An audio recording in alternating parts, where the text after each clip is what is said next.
Topic है communication को सुधारने की विधियां।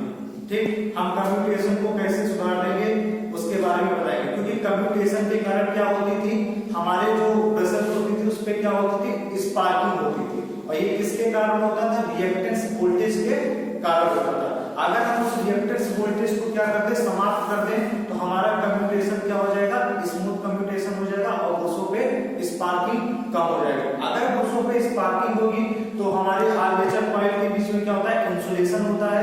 इंसुलेशन क्या हो जाएगा, डैमेज हो जाएगा।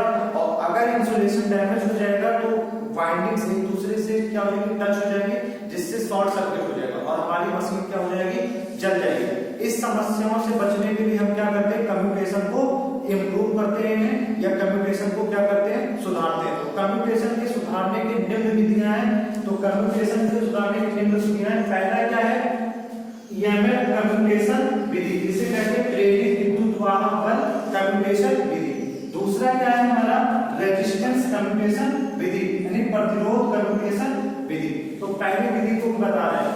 फर्स्ट विधि है हमारा ईएमएफ कम्युनिकेशन विधि। हमारे जो कम्युनिकेशन में रिएक्टेंस वोल्टेज उत्पन्न हो रहा था उसके प्रभाव को खत्म करने के लिए उतने ही बराबर हम क्या करते हैं, विद्युत वाहक बल उत्पन्न करते हैं, जो क्या करेगा, रिएक्टेंस वोल्टेज को समाप्त करेगा। इसके लिए क्या करते हैं, हम मेन पोल के बीच में अतिरिक्त छोटे छोटे पोल लगा देते हैं, जिन्हें क्या कहा जाता है, इंटरपोल कहा जाता है। और इन्हीं पोल पे क्या करते हैं हम लोग, फील्ड वाइंडिंग को कर देते हैं। इस इंटरपोल की पोलैरिटी हमेशा मेन पोल के समान ही रखी जाती है। तो यहाँ पर इस इंटरपोल में जो भी फ्लक्स बनेगा वो आर्मेचर कॉइल्स को कट करेगा और वहां पर क्या होगा, एक ईएमएफ बनेगा। और ये ईएमएफ जो हमारा रिएक्टेंस वोल्टेज का ईएमएफ बना था उसके प्रभाव को क्या कर देगा, समाप्त कर देगा। और इससे हमारी कम्युनिकेशन क्या हो जाएगा, स्मूथ कम्युनिकेशन प्राप्त हो जाएगा।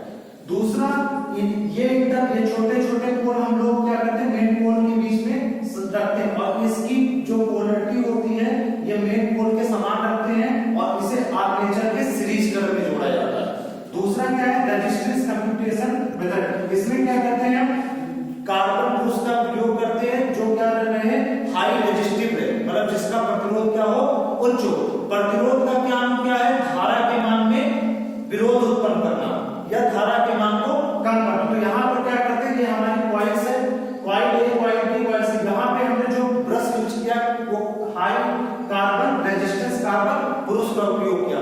तो हाई रेजिस्टेंस का ब्रूस का उपयोग करने से क्या होता है कि हमारे जो धारा में परिवर्तन हो रहा है शॉर्ट सर्किट के दौरान, वो परिवर्तन क्या हो जाएगा, धीरे धीरे हो जाएगा, जिससे हमारी स्पार्किंग का मान में जो करंट होती थी वो स्पार्किंग क्या हो जाएगी, कम हो जाएगी। और स्पार्किंग का मान कम होने से हमारा जो कम्युनिकेशन होगा कैसा हो जाएगा, स्मूथ कम्युनिकेशन प्राप्त होगा।